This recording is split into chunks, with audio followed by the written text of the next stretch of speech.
तो राष्ट्रवाद की परिभाषा कर दी जाए तो nationalism is a concept when the people of, इसका हिंदी अनुवाद कर लिया जाएगा, राष्ट्रवाद को ऐसे परिभाषित करेंगे आप, when the people of any territory, सुनिएगा पहले इसको, people of any territory, any मतलब चाहे छोटा बड़ा सा मतलब नहीं है, छोटा हो बड़ा हो कुछ भी हो, people of any territory are united together by a common bond, common मतलब चाहे हिस्ट्री हो, चाहे लैंग्वेज हो, चाहे आपका भाषा एक हो, चाहे इतिहास है ना, चाहे ऐतिहासिक जोड़ हो, when people of any territory are united together by some common language हो, कल्चर हो, हिस्ट्री हो, पहली कंडीशन है।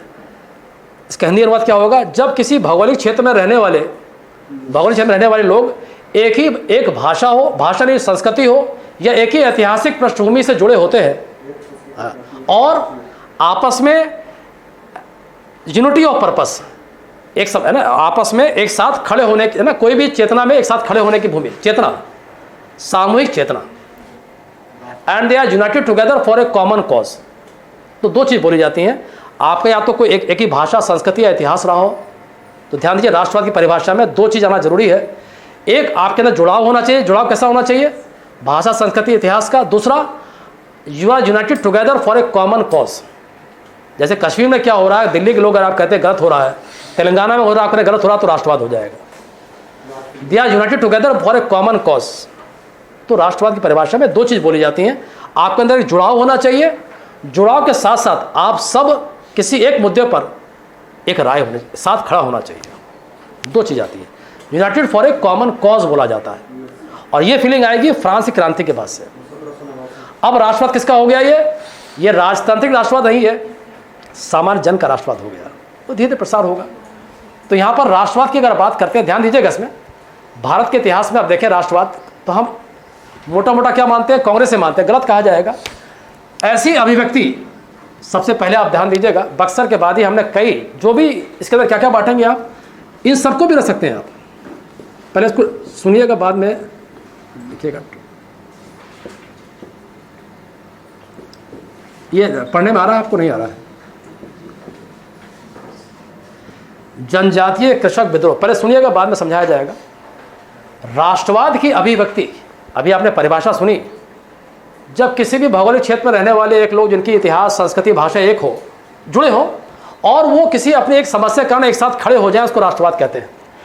तो कहीं ना कहीं से इसको हम राष्ट्रवाद का आदि रूप कह सकते हैं। देखिए ध्यान दीजिए, राष्ट्रवाद नहीं कह रहे हैं इसको हम क्या बोले, राष्ट्रवाद का कृषक और जनजातीय विद्रोह को भी हम राष्ट्रवाद का आदि रूप कह सकते हैं। राष्ट्रवाद तो नहीं कहेंगे पूरा इसको, राष्ट्रवाद का आदि रूप, क्योंकि हम क्या कर रहे हैं, हम आपस में एक होकर, है ना कहीं जुड़े हैं और हम अपने आप को एक्सप्रेस कर रहे हैं। इसको राष्ट्रवाद तो नहीं बोलेंगे, लेकिन राष्ट्रवाद का आदि रूप, प्रोटोटाइप ऑफ नेशनलिज्म, तो ये हो जाएगा।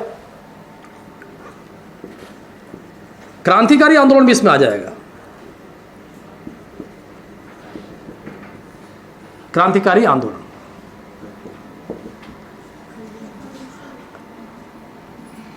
राष्ट्रवादी आंदोलन,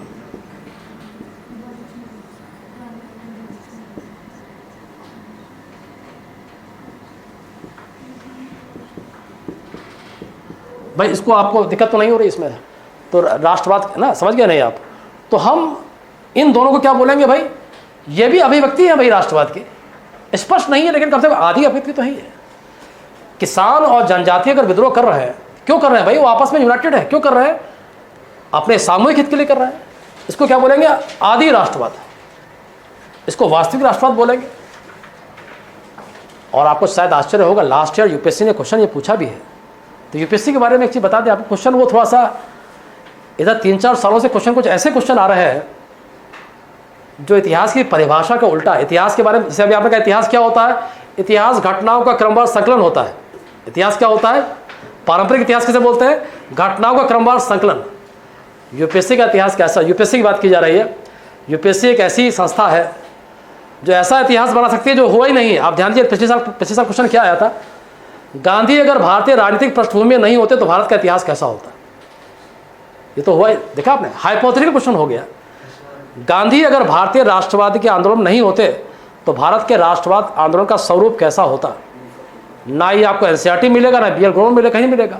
कैसे लिख पाएंगे आप? जब ये वाली समझ विकसित होगी तो आप अपने आप लिख लेंगे। और अभी इस साल क्वेश्चन आया है, वर्तमान में गांधी के मूल्यों को कहाँ तक आप जस्टिफाइड करेंगे, या आधुनिक समय में गांधी के सिद्धांतों द्वारा भारत की किस समस्याओं का निदान किया जा सकता है। हो सकता है अगले साल क्वेश्चन क्या आ जाए, अंग्रेजी कंपनी अगर प्लास्टिक के युद्ध में हार जाती तब क्या होता। तो इतिहास में क्या पूछा गया है, जो नहीं हुआ वही पूछ सकते हैं आपसे। अगर क्वेश्चन आपसे पूछा जाए, अंग्रेजी कंपनी अगर प्लासी के मैदान में हार जाती तब क्या होता। हम तो किताब में क्या पढ़ते हैं, प्लासी हुआ प्लासी हुआ। यूपीएससी उल्टा पूछ सकती है आपसे। तो थोड़ा तैयार होना चाहिए, मेंटली प्रिपेयर होना चाहिए। वो तभी संभव होगा जब आप थोड़ा सा चीज़ों को बारीकी समझेंगे। बताइए, इसका थोड़ा सा जवाब दीजिएगा। अंग्रेजी कंपनी अगर प्लासी के मैदान में हार जाती तो भारत का इतिहास कैसा होता। इसके लिए हम तैयार नहीं होते। गांधी नहीं होते तो क्या होता, आपने कहा तैयार नहीं है, अभी तो पढ़ाई नहीं हमने, क्या होता है। हमने गांधी है, गांधी तो भारत के राजनीतिक आंदोलन में एक करिश्माई व्यक्ति है, सारा आंदोलन गांधी के चारों तरफ घूम रहा है। अच्छा हाँ, ये तो खैर इतिहास ऑप्शनल में आएगा, जीएस में तो नहीं आएगा, जीएस में तो नहीं आएगा। तो आप समझ गए इसको ना। कुल मिलाकर चीज़ों को जो है यहाँ तक आ गया है। तो हाँ, इसके बाद सुन लीजिए, इसका जवाब सुन लीजिए जो हमने पूछा अभी आपसे। अंग्रेजी कंपनी अगर प्लास्टिक के मैदान में हार जाती, पराजय हो जाती, तो अब इतिहास कैसा होता। स्पष्ट जवाब क्या होगा। अभी आपने सुना 150 साल पहले क्या हो रहा था। अंग्रेजी कंपनी ने भारत में बड़ी संख्या में सोना चांदी का निवेश हो चुका था, और उसकी भरपाई के लिए अगर प्लास्टिक के मैदान में अगर हार भी जाते तो दोबारा वो और मजबूत प्रयास करते, चूंकि इतनी आसानी से भारत नहीं छोड़ते। जिस कंपनी ने भारत में 150 साल के इतिहास में कितना सोना चांदी निवेश किया होगा, तो अगर प्लास्टिक की वजह नहीं होती, नहीं, भारतीय वस्तु को खरीदने के लिए वो अपना सोना चांदी लेके आते थे। तो 150 साल के इतिहास में इतना निवेश हो चुका था भारत में, उसकी भरपाई करने के लिए वो इससे हार नहीं मान लेते। अगर प्लासी नहीं होता तो क्लासी होता, डलासी होता, कुछ भी होता, भारत वो इतनी आसानी से नहीं छोड़ते। मतलब जवाब यही हो गया। तो हमें बैकग्राउंड मालूम होना चाहिए। तो देखा आपने, राष्ट्रवाद को जब आप पढ़ेंगे, राष्ट्रवाद को जोड़ के पढ़ेंगे, सभी क्या होगा, ये सब राष्ट्रवाद की ये प्रतिक्रियाएं हैं। ये आदि प्रतिक्रियाएं हैं, ये संगठित प्रतिक्रिया। क्यों भाई, इसमें 1857 का विद्रोह भी आ जाएगा, इसमें 1857 का विद्रोह भी आ जाएगा, वो भी संगठित क्रिया है। ये क्या होगा, ये असंगठित हो जाएंगे।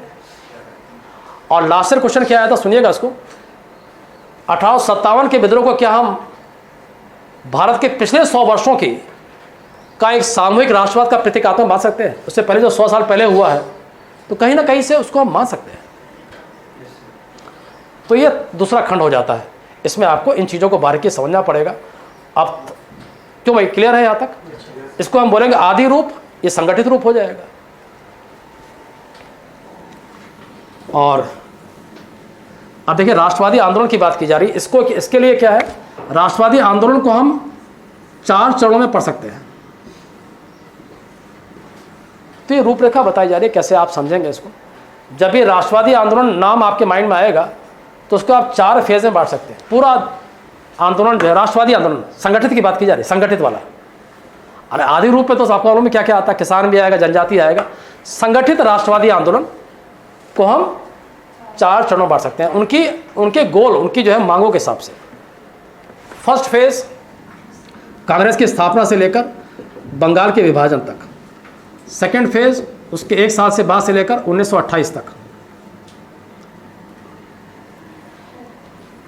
ये थर्ड फेज हो जाएगा 1928 से 29। अब नहीं, एक सेकेंड, हम कांग्रेस की बता रहे हैं, हम बता रहे हैं आपको थोड़ा चरण बता रहे हैं क्या। हाँ, हम संगठित राष्ट्रवाद की बात, संगठित राष्ट्रवाद पे आ गए, संगठित वाले पे है ना। आदि वाले पे क्या आएगा, किसान, जनजाति और 1857 आएगा। हम कांग्रेस के बारे में बता रहे हैं। राष्ट्रवादी आंदोलन का जो स्वरूप है हमारा, पूरा वो चार मांगों से ग्रसित है। तो माइंड में जब आप ऐसा बैठा लेंगे तो अपने आप एडजस्ट कर लेंगे। राष्ट्रवादी आंदोलन, संगठित राष्ट्रवादी आंदोलन, क्या बोलेंगे इसको, ऑर्गेनाइज नेशनल मूवमेंट। इसके पहले क्या पढ़ते हैं आप, किसान, जनजाति और 1857, वो असंगठित बोलेंगे। तो इसको ध्यान से सुनिएगा, इसमें ये बड़ी इंटरेस्टिंग चीज़ है। ये सिर्फ और सिर्फ 4 मांगों के पर रिवॉल्व करता है। प्रथम 20 साल इसको उदारवादी चरण कहते हैं। इस काल में कांग्रेस की मांग क्या है बताइए, सिर्फ और सिर्फ भारत का विकास। प्रथम चरण में राष्ट्रवादी आंदोलन की मांग क्या है, संगठित राष्ट्रवादी आंदोलन की मांग क्या है भाई, डेवलपमेंट ऑफ इंडिया। ये संक्षेप में लिखा जा रहा है भाई, आप ध्यान दीजिएगा, इस चरण में कांग्रेस क्या मांग रही है? ब्रिटिश शासन में पूरा विश्वास, आस्था है। और कांग्रेस क्या मांग रही है? भारत का विकास। कौन सा विकास? सामाजिक विकास, आर्थिक विकास, शैक्षिक विकास, औद्योगिक विकास। सिर्फ एक ही मांग है, डेवलपमेंट ऑफ इंडिया। और आपको मालूम है, राष्ट्रवाद जैसे समय के साथ साथ परिपक्व होता जाएगा, क्यों भाई, समय के साथ से परिपक्व होता जाएगा। यहाँ तक आते थे कितना साल बीत चुका है? 20 साल बीत चुका है। और ये तो एक प्रकृति का नियम है, जब समय आगे बढ़ता है तो परिपक्वता बढ़ जाती है। यहाँ से कांग्रेस या राष्ट्रवादी आंदोलन और परिपक्व हो जाएगा। अब हम भारत का विकास के लिए क्या मांगेंगे? यहाँ पहली बार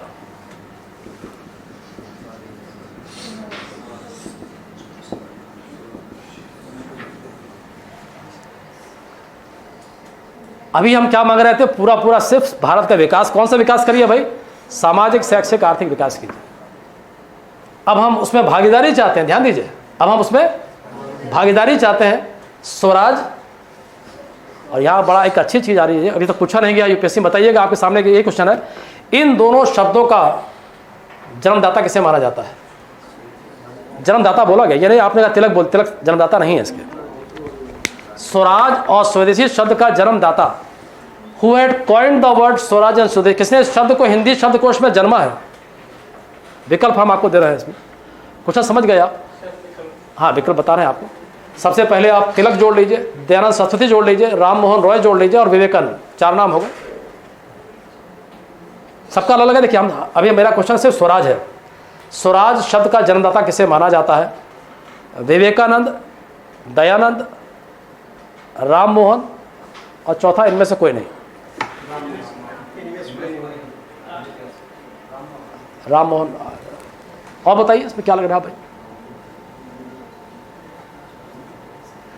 आंसर इसका दयानंद है, सरस्वती है। और समय में सुन लीजिए, 1870 का दशक है, 1870 का दशक। वर्ष के बारे में लोगों, इतिहासकारों में भ्रम है कि वर्ष क्या होगा। स्वराज शब्द का जन्मदाता, स्वराज शब्द का जन्म 1870s में दयानंद सरस्वती द्वारा किया गया। इसका मतलब शासन में भागीदारी होता है प्रारंभ में। और इसका बताइए, स्वदेशी का बताइए, इसमें विकल्प हम बदल देते हैं। तो स्वराज आप समझ गए, जन्मदाता की बात की जा रही है। तिलक ने इसको कांग्रेस के मंच से लोकप्रिय बनाया। तिलक ने क्या किया है? कांग्रेस के मंच से लोकप्रिय बनाया। तो भ्रम क्या होता है? तिलक ने जन्मदाता नहीं बोलेंगे हम, तिलक ने इसको क्या किया? कांग्रेस के मंच पर लोकप्रिय बनाया, तो विकल्प हो जाएगा। अब दूसरा शब्द क्या है भाई? इसमें विकल्प सुन लीजिए। स्वदेशी, पहला विकल्प है विवेकानंद। विकल्प दे रहे हैं, उत्तर नहीं दे रहे हैं आपको, आप बताइए उत्तर क्या होगा। स्वदेशी शब्द का जन्मदाता कौन था? विवेकानंद। गोपाल हरि देशमुख, नाम सुना होगा आपने, ईश्वरचंद विद्यासागर, इनमें से कोई नहीं। देशमुख। और उसका कारण सुन लीजिए, कुछ बताइए कैसे, क्या ये घटना कहाँ की, कैसे उन्होंने बोला होगा, कैसे बनाया शब्द? गोपाल हरि देशमुख जो कि ना बॉम्बे के समाज सुधारक थे। और ये संयोग देखिए, इतिहास का संयोग क्या है, दोनों शब्दों का जन्म 1870 के दशक में हुआ है। 1870 के दशक में हुआ है। और कारण क्या था? जवाब सुनिए कि कैसे हुआ है, शब्द का जन्म हुआ है। दिल्ली दरबार सुना होगा आपने, दिल्ली दरबार सुना है, नहीं सुना है? दिल्ली दरबार कब हुआ है? Lord Lytton, governor general Lytton के द्वारा दिल्ली में एक दरबार, एक समारोह बुलाया गया था 1877 में, विद्रोह के 20 साल बाद। क्यों बुलाया गया था? ब्रिटिश सम्राट या महारानी का गुणगान करने के लिए बुलाया गया था, जिसमें ब्रिटिश महारानी को भारत की महारानी घोषित किया गया था और बड़े बड़े बुद्धिजीवियों को बुलाया गया था। दिल्ली दरबार बोलते हैं, 1877 में बुलाया गया था। किसके द्वारा? लिट्टन के द्वारा। सब बुद्धिजीवियों को बुलाया गया था, उसमें देशमुख भी आए थे, जिनका नाम बोला अभी आपने, गोपाल हरि देशमुख भी आए थे। तो जब ये वहाँ पहुँचे तो सब इनको देख के बड़ा आश्चर्यचकित थे। इनका जूते से लेकर टोपी तक सब इनके हाथ से बना हुआ था। तो उनको लेके जब लोगों ने पूछा कि आप कैसे बस पहन के आए, उनका कहना था, मैं भारतीयों से आह्वान करता हूँ हर भारतीय स्वदेशी वस्तुओं का उपयोग करे। तो पहली बार स्वदेशी शब्द का उपयोग देशमुख ने किया है। और एक चीज़ आप ध्यान दीजिएगा, ये दोनों लोग कौन है भाई? दोनों लोग पुनर्जागरण के धर्म सुधारक है भाई। गोपाल हरि देशमुख कौन है आपको मालूम? समाज सुधारक। और दयानंद कौन है? समाज सुधारक। और दोनों किस में आते हैं? पुनर्जागरण काल में आते हैं। किस में आते हैं? पुनर्जागरण में आते हैं। और पुनर्जागरण की शुरुआत कब मानी जाती है? 19वीं सदी मानी जाती है। तो यहाँ पर एक लाइन और सुन लीजिए, बड़ा अच्छा रहेगा आपके लिए। तो स्वराज और स्वदेशी ये एक राजनीतिक सिद्धांत है और ये एक आर्थिक सिद्धांत है। तो कहीं ना कहीं से 1870 के दशक में इन दोनों शब्दों का उदय होता है। कारण क्या है? हमने अपने ब्रिटिश काल में, इसके पहले के काल में, 100 साल के काल में हमने इन दोनों को ही खोया है। ध्यान दीजिए, प्लासी बक्सर के बाद हमने क्या खोया? हमने अपना स्वराज खो दिया, और ब्रिटिश अर्थव्यवस्था ने हमारा क्या कर दिया? हमारी अर्थव्यवस्था मतलब हमारी अर्थव्यवस्था को चौपट कर दिया। अब हम चाहते हैं फिर से उसी अर्थव्यवस्था को जीवित किया जाए। इस शब्द को ध्यान दीजिएगा, ये मनुष्य की प्रवृत्ति होती है। न्यूटन का थर्ड लॉ क्या होता है बताइए? न्यूटन का थर्ड लॉ क्या होता है? Every action has equal and opposite reaction. ये प्रकृति का नियम है। इतिहास में भी कभी नियम काम करता है, लेकिन ये इतिहास है। ध्यान दीजिए, विज्ञान में क्या होता है? Every action has equal opposite reaction. विज्ञान की बात की जा रही है। इतिहास में क्या होगा? एवरी एक्शन हैज डबल और ट्रिपल रिएक्शन हो सकता है। यहाँ डबल ट्रिपल हो सकता है। तो देखा आपने, हमने क्या खोया ब्रिटिश काल में? प्लासी बक्सर के बाद क्या हुआ? हमारी अर्थव्यवस्था दयनीय हो गई। हमारी अर्थव्यवस्था ब्रिटिश पूंजीवाद का समर्थन कर रही है, उसकी पूर्ति कर रही है। आपको मालूम होगा, बड़ी स्तर पर भारत के सूती वस्त्र उद्योग, भारतीय कृषि व्यवस्था, सबका क्षय प्रारंभ हो जाता है। हमने अपनी राज व्यवस्था खो दी। और नंबर 3 पर हमारे पास सांस्कृतिक अतिक्रमण भी हो रहा है। ब्रिटिश काल में क्या हो रहा है? हमने अपनी अर्थव्यवस्था खो दी, राज व्यवस्था खो दिया, साथ साथ हमारे ऊपर एक सांस्कृतिक अतिक्रमण भी हो रहा है। तो प्रतिक्रिया तो होगी। तो पुनर्जागरण कहीं ना कहीं प्रतिक्रिया है। देखिए, हमारे पास निदान आ गया है। पुनर्जागरण ने क्या किया? भारतीय समस्याओं का अध्ययन किया होगा, एक ये आ गया। और ध्यान दीजिएगा, यही कांग्रेस का लक्ष्य बन जाता है। कब बन जाता है? 1906 से बन जाता है। तो हम पुनर्जागरण क्या हो सकते हैं? पुनर्जागरण ने कहीं ना कहीं राष्ट्रवाद की पृष्ठभूमि को तैयार किया। पुनर्जागरण ने क्या किया? राष्ट्रवाद की पृष्ठभूमि को तैयार किया। भाई, इससे बड़ी चीज क्या मिलेगी आपको? और यही नारा कांग्रेस का मंत्र बन जाता है भाई। 1906 से लेकर 47 तक आगे चल गांधी ने इसको बदल दिया। क्या बोल दिया? पूर्ण स्वराज बोल दिया। उसी का रूपांतरण है।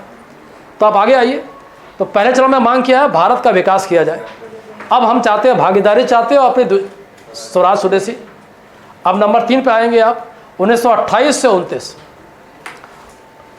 अच्छा, बाकायदा इसका वर्ष भी है, चाह सकते हैं। ये पहली बार बंबई का अधिवेशन हो जाएगा। पहला अधिवेशन बॉम्बे में है, ये कलकत्ता का अधिवेशन है भाई। ये हम आपको अधिवेशन ही बता रहे हैं, कब पहली बार राष्ट्रीय आंदोलन की ये मांग हो जाएगी। बंबई का अधिवेशन, कलकत्ता का अधिवेशन। अब कांग्रेस का राष्ट्रवाद का आंदोलन के दोनों मंत्र बन जाते हैं। क्या मंत्र बन गए? स्वराज स्वदेशी। 1906 कलकत्ता का अधिवेशन। अब हम नंबर 3 पे आ रहे हैं, 1928 का अधिवेशन कहाँ हुआ था भाई? साइमन आयोग, आपको मालूम, भारत आया था। कब आया साइमन आयोग? कब आया? 27 में आया था, 28 में आया था। तो याद रखिए, हाँ, आता 28 में है, स्थापित हो जाता नवंबर 27 में, है ना? आता है फरवरी 28 में। तो साइमन जब भारत आता है, उसके उसी क्रम में क्या होता? भारत में आपको मालूम है बहिष्कार आंदोलन चल रहा होता है। उसी क्रम में यह अधिवेशन कलकत्ता में बुलाया गया है। यह अधिवेशन कलकत्ता का है, जिसमें नेहरू रिपोर्ट पर चर्चा की जाती है। अब यहाँ पर आप देखेंगे, जैसे अभी आपको बताया गया, राष्ट्रवादी आंदोलन समय के साथ से और परिपक्व होता जाता है। पहले हम क्या मांग रहे थे? विकास किया जाए। किसके द्वारा? ब्रिटिश द्वारा। अब यहाँ परिपक्वता आ चुकी है ज़्यादा। हमने कहा हमें भागीदारी चाहिए और स्वदेशी उद्योगों को संरक्षण चाहिए। यहाँ पर हम और परिपक्व हो गए भाई। यहाँ पर मांग क्या हो जाएगी? Dominion status. इसको यहाँ लिख सकते हैं, यहाँ पर। तो 1928 में राष्ट्रवादी आंदोलन की मांग और परिपक्व हो जाती है। यहां पर एक नया शब्द आता है,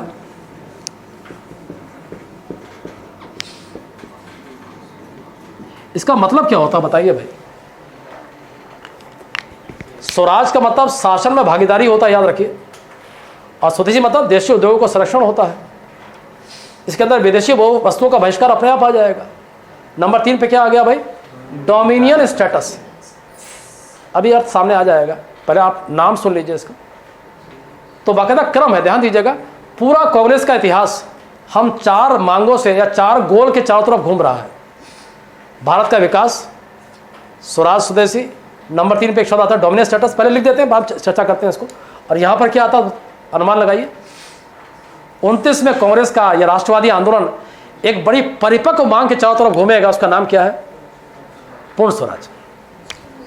हाँ, वही स्वराज।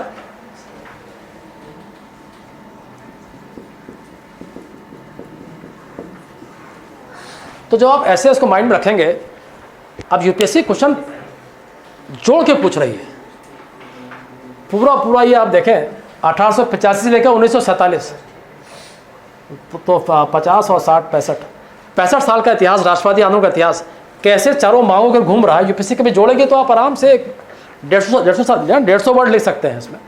तो अब सुन लीजिए इसका मतलब क्या, बताइए भाई आपको क्या लगता है। ये सब पॉलिटिकल साइंस के कॉन्सेप्ट है, बताइए, सुना होगा आपने। उपनिवेशवाद के सिद्धांत पे या उपनिवेश काल के इतिहास में ये शब्द काफ़ी बार चर्चा में आता है। इसका मतलब क्या होता है? अधिकार से। हाँ, अधिकार तो है, लेकिन थोड़ा सा स्पष्ट करिए।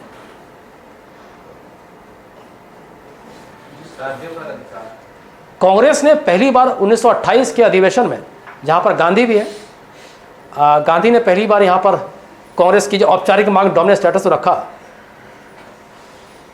जबकि साइमन कमीशन उसमें भारत आया था। साइमन कमीशन का हमने बहिष्कार किया, साइमन ने इसको देने से मना कर दिया था। तो गांधी ने पहली बार कांग्रेस के मंच पर औपचारिक रूप में इसका प्रस्ताव पारित किया गया, डोमिनियन स्टेटस।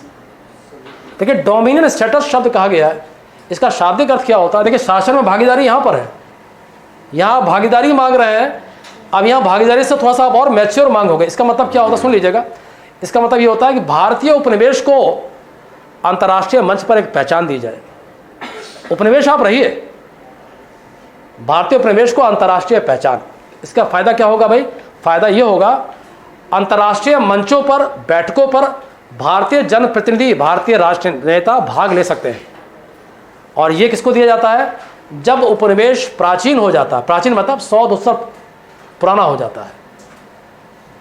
उपनिवेश जब प्राचीन हो जाता है तो वहाँ के लोगों को वो अंतर्राष्ट्रीय एक पहचान की बात करते हैं। उससे क्या होगा भाई? अंतर्राष्ट्रीय मंचों पर आप जाके अपनी समस्याओं को रख सकते हैं। तो डोमिनियन स्टेटस तो एक अंतर्राष्ट्रीय पहचान से मतलब होता है। इससे पहले आप शासन की मांग कर रहे हैं, शासन में भागीदारी कर रहे हैं, क्यों भाई? अब आप कहते हैं कि हमको उपनिवेश की कोई पहचान नहीं होती। आप ध्यान दीजिए, भारत का नाम क्या था? British India. कौन भाग लेगा आपकी तरफ से? आपके अंग्रेज शासन, बस ब्रिटिश शासन अधिकारी भाग लेंगे। यहाँ पर क्या होगा? उपनिवेशीय जनप्रतिनिधि अंतर्राष्ट्रीय मंचों पर भागीदारी, या कह लीजिए उपनिवेश को अंतर्राष्ट्रीय पहचान। संक्षिप्त अर्थ यही है। और जैसे आपको बताया कि हर चीज़ समय के हिसाब से परिपक्व हो जाती है। एक समय था आप कहते विकास कर दीजिए हमारा, फिर आपने कहा हमको ये दे दीजिए, आपने कहा हमको पहचान दे दीजिए, और यहाँ तक आते आते आप पूरा परिपक्व हो जाते हैं और आप अपना पूरा मुंह खोल देते हैं। हमें क्या चाहिए भैया? हमको पूर्ण स्वराज चाहिए। और ये लाहौर का अधिवेशन हो जाएगा, ये कलकत्ता का अधिवेशन हो जाएगा। सॉरी, हाँ, ये संयोग से ये दोनों कलकत्ता है, ध्यान दीजिएगा, दोनों कलकत्ता है, ये संयोग है। और कुछ महत्वपूर्ण अधिवेशन है, ये आपको याद, ये प्री के लिए बड़ा इंपॉर्टेंट है। तो सर्वप्रथम इसकी मांग कहाँ पर औपचारिक प्रस्ताव में पारित की गई? कलकत्ता। इसका भी कलकत्ता, और ये तो आपको मालूम ही है, लाहौर अधिवेशन हो जाएगा। तो जब ये राष्ट्रवादी आंदोलन है, इसके पहले जो कृषक आंदोलन है उसको क्या बोलेंगे हम? वो राष्ट्रवाद की आदि प्रतिक्रिया है, उसको क्या बोलेंगे हम? वो भी राष्ट्रवाद है, लेकिन वो स्पष्ट राष्ट्रवाद नहीं है, वो राष्ट्रवाद की आदि प्रतिक्रिया है। तो इसको हम लोग ऐसे पढ़ेंगे, आराम से सब हो जाएगा। अब इससे क्या जुड़वा भाई, या जुड़वा भाई कह लीजिए या विलन कह लीजिए, तो हीरो है। राष्ट्रवादी आंदोलन तो भारत को आज़ाद कराएगा। ये बड़ा दुर्भाग्य है हमारे इतिहास में, राष्ट्रवाद का उदय और संप्रदायवाद का उदय लगभग समकालीन है। ये भी क्या बोलेंगे इसको आप? 19 सदी का अंत बोला जाए, क्या बोलेंगे इसको? 19 सदी का अंत बोलेंगे, या यही बोले, क्या बोलेंगे इसको? 19th सेंचुरी का एंड बोला जाएगा इसको। और दुर्भाग्य क्या है, इसी काल में आगे पीछे संप्रदायवाद का उदय हो रहा है।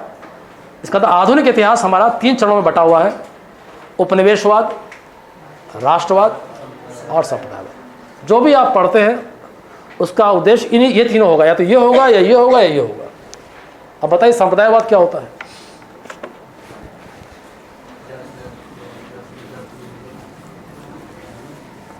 दोनों का उद्देश्य उल्टा है। राष्ट्रवाद देश की एकता स्वतंत्रता की बात कर रहा है, वो देश के विभाजन की बात कर रहा है।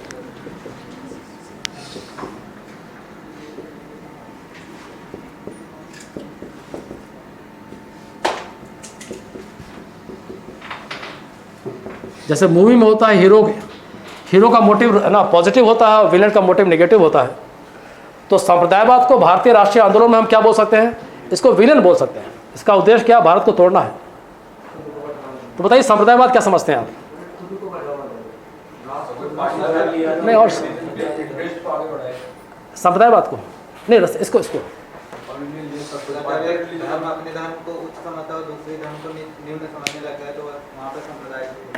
हाँ, लगभग आपका एक पक्ष सही है। जो समाजशास्त्रियों ने ना जो समाजशास्त्रियों ने बड़ा स्पष्ट परिभाषित किया है। अभी और बताइए, थोड़ा जवाब निकल के आएगा, क्योंकि समाजशास्त्री टॉपिक है, सोशियोलॉजिकल टॉपिक है। थोड़ा सा आपने एक पक्ष तो सही बताया, लेकिन एक पक्ष मिसिंग है, एक पॉइंट मिसिंग है। 2 पॉइंट होते हैं इसमें।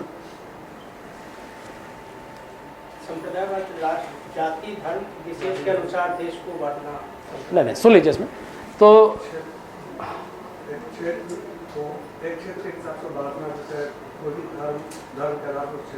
नहीं, सुन लीजिए। इसके विपिन चंद्रा ने इसकी बड़ी बढ़िया परिभाषा दी है ना, आधुनिक इतिहासकार विपिन चंद्रा ने। तो उन्होंने क्या बोला है, ये एक मनोवृत्ति होती है, सोच होती है संप्रदायवाद। किसी धार्मिक समुदाय के अंदर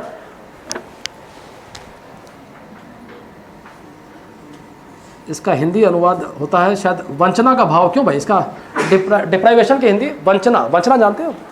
वंचित करना वंचना बोला जाता है, वंचना का भाव। तो किसी भी धार्मिक समुदाय के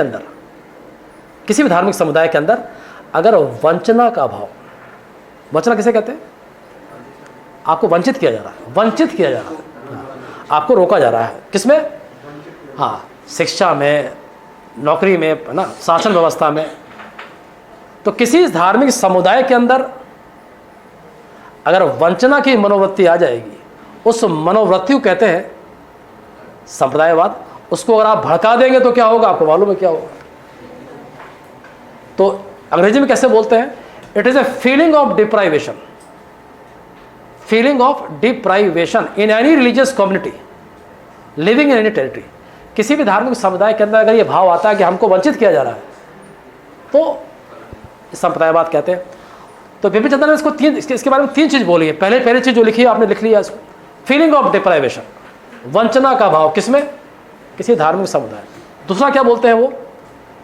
ये एक आधुनिक अवधारणा है, मतलब प्राचीन काल में नहीं है, मध्यकाल में नहीं है।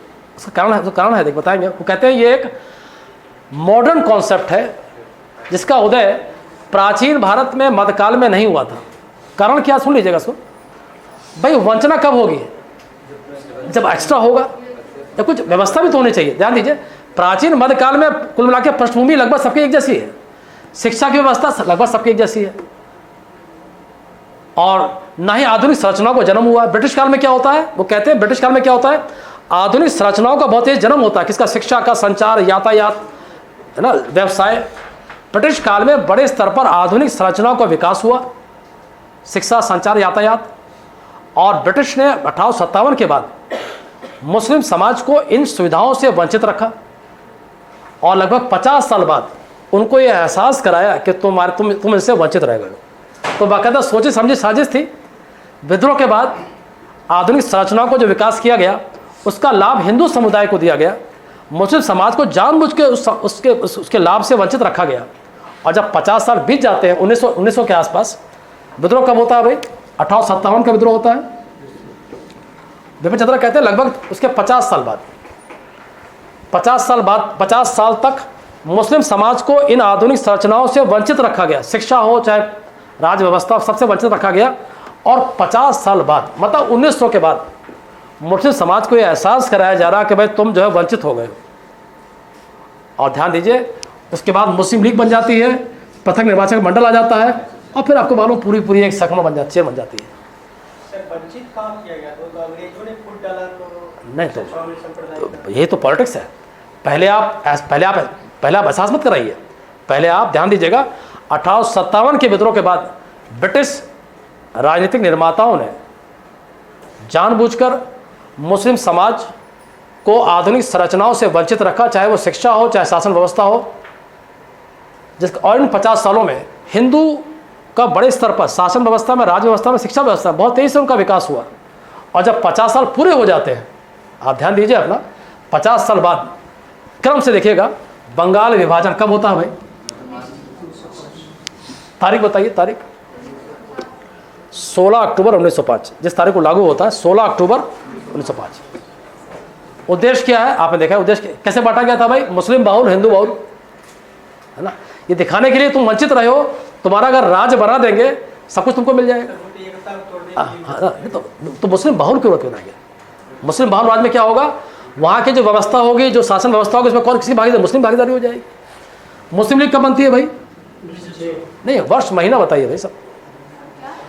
मुस्लिम लीग की स्थापना कब हुई? दिसंबर 1906। देखिए कुछ घटनाएं ऐसी होती जहां पर आपको महीना भी याद होना चाहिए। दिसंबर 1906। और मिंटो मॉर्ले सुधार कब आता है भाई? 1909। उसमें उद्देश्य क्या था भाई? पृथक निर्वाचक मंडल। और आप ध्यान दीजिए नंबर तीनों, नंबर 1, नंबर 2, नंबर 3। अब मुस्लिम लीग का नाम क्या रखा गया था? कहाँ बनाई गई थी बताइए? बंगाल में कहाँ? सूरत कहाँ चले जाएंगे? दिसंबर 1906 ढाका। ढाका कहाँ पड़ता है भाई? जहाँ के जो मुस्लिम बहुल इलाका वहीं विभाजित किया गया है। तो सब क्रम से जुड़ा हुआ। देखिए ध्यान दीजिएगा, पहले 50 साल में तो आपने उनको वंचित किया, और वंचित के बाद अब उनको एहसास कराया जा रहा है, हम इस वंचना के भाव को डाला जा रहा है। बंगाल विभाजन, मुस्लिम लीग की स्थापना, पृथक निर्वाचक मंडल, और फिर वो श्रृंखला बनती चली जाएगी। तो ये एक बस आपको हिंट दिया गया। इतिहास को याद रखें, आधुनिक इतिहास को हम सिर्फ 3 फेज में पढ़ सकते हैं। नाम क्या होगा? उपनिवेशवाद, राष्ट्रवाद, संप्रदायवाद। 200 साल की कहानी है। तो कल स्टार्ट करेंगे। अच्छा बताइए, कुछ स्पीड में आपको कोई समस्या कहीं हुई हो, थोड़ा सा कुछ सुधार किया जाए। अच्छा कुछ शब्द हैं, थोड़ा बहुत अंग्रेजी के शब्द आते हैं, दिक्कत तो नहीं होती है, तो है ना? ठीक है, कल स्टार्ट करते हैं भाई, है ना? Wish you all the best. ठीक है।